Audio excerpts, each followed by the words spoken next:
Paris and Helen, she was another man's wife, but when Paris, the handsome woman, Prince of Troy, saw Helen, the woman of the Aphrodite, proclaimed the most beautiful in the world, he had to have her.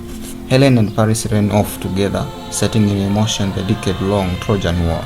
According to the myths, Helen was half divine, the daughter of Queen Leda and the god Zeus. We've all heard of Zeus. So, who transformed into a swan to seduce the queen. Whether Helen actually existed, we will never know. Sometimes these things are myths, so we will never know. But her romantic part in the greatest epic of all time can never be forgotten.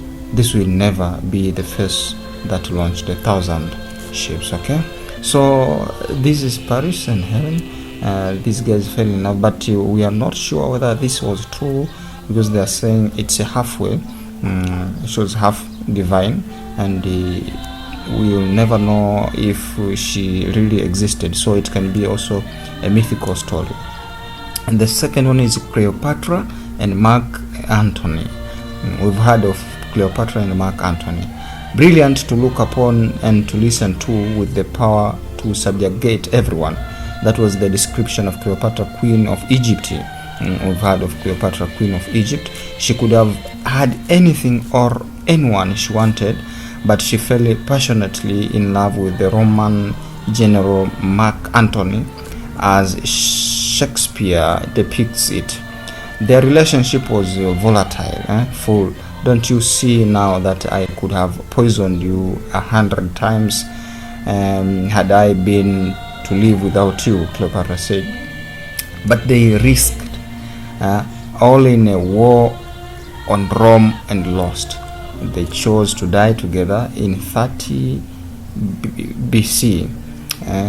I will be a bridegroom in my death, and ran into it as a lover's bed, said Anton, and Cleopatra followed by clasping a poisonous asp to her breast. Okay, so this is a story of Cleopatra and Mark, who fell in love some 30 BC, 30 years before Christ. Okay, 30 years before Christ.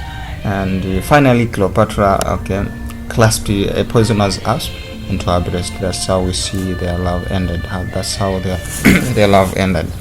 And the third one is Hadrian and Antonius. Okay, Hadrian and Antonius. We've heard of the wall. No, not that one. In the 2nd century AD, one stretching across England. But what about Emperor Hadrian's hat? He lost it to Antonius, far left. Okay, I think you can see her. Yeah, she's here. And an intelligent and a sports-loving Greek student, the emperor displayed an obsessive craving for his presence. The two traveled together, pursuing the love of hunting. Hadrian once saved his lover's life during a lion's hunt. Okay, maybe that's the point. That's the moment they fell in love. We don't know. Pursuing the love of hunting. Okay, they went for hunting. Hadrian once. The emperor even wrote erotic poetry, maybe to please her partner. While visiting the Nile, Antonius drowned mysteriously, but some say he was murdered by those jealous of the emperor's devotion. The devastated Hadrian proclaimed Antonius a deity. Okay, a deity is a small god or a god.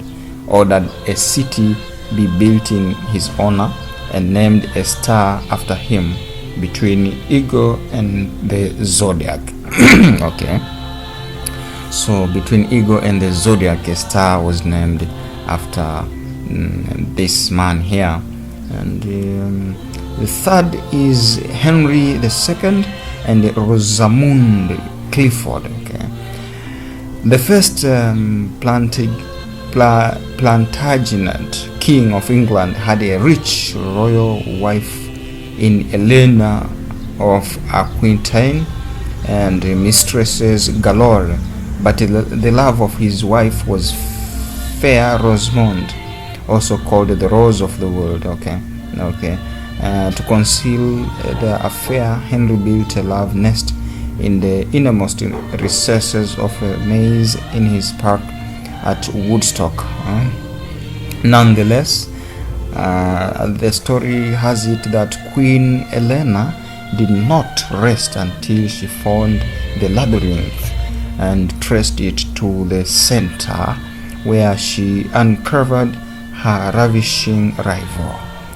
The queen offered her death by blood or poison. Rosamond chose the poison. You are free to choose by blood or poison. You die slowly by poisoning yourself, but by blood you die in a very painful way. That's suicide, by the way. Perhaps not coincidentally, Henry kept Helena confined in prison for 16 years of their marriage. For 16 years of their marriage. That's the story of Henry II and Rosamond Clifford. And we have Dante and Beatrice. I'm sure you've heard of this greatest story of Dante. Dante and Beatrice. Dante and Beatrice. Rarely has a woman served as such profound inspiration for a writer, and yet he barely knew her. The Italian poet Dante Alighieri wrote passionately of Beatrice in the Divine Comedy and other poems, but only met the object of his affection twice. The first time he was 9 years old and she was 8. The second time they were adults, and while walking on the street in Florence, Beatrice, an emerald-eyed beauty, turned and greeted Dante before counting on her way. Beatrice died at the age of 24 in 1290 without Dante ever seeing her again. Nonetheless, she was the glorious lady of my mind, he wrote, and she is my beatitude, the destroyer of all vices and the queen of virtue salvation. That's how Dante described Beatrice after she died without meeting her again, at the age of 24 in 1290. We have another one. Is another relation was between Anne Boleyn and Henry VIII. This King Henry VIII and Anne Boleyn. When the Tudor king fell for a young lady in waiting, Anne Boleyn, who possessed eyes black and beautiful, he was long married to a Spanish princess, but Anne refused to be a royal mistress, and the king rocked the Western world to win his divorce and make Anne queen. Ambassadors could not believe how enslaved the king was by his love for Anne. This accursed Anne has her foot in the stirrup, complained the Spanish emissary.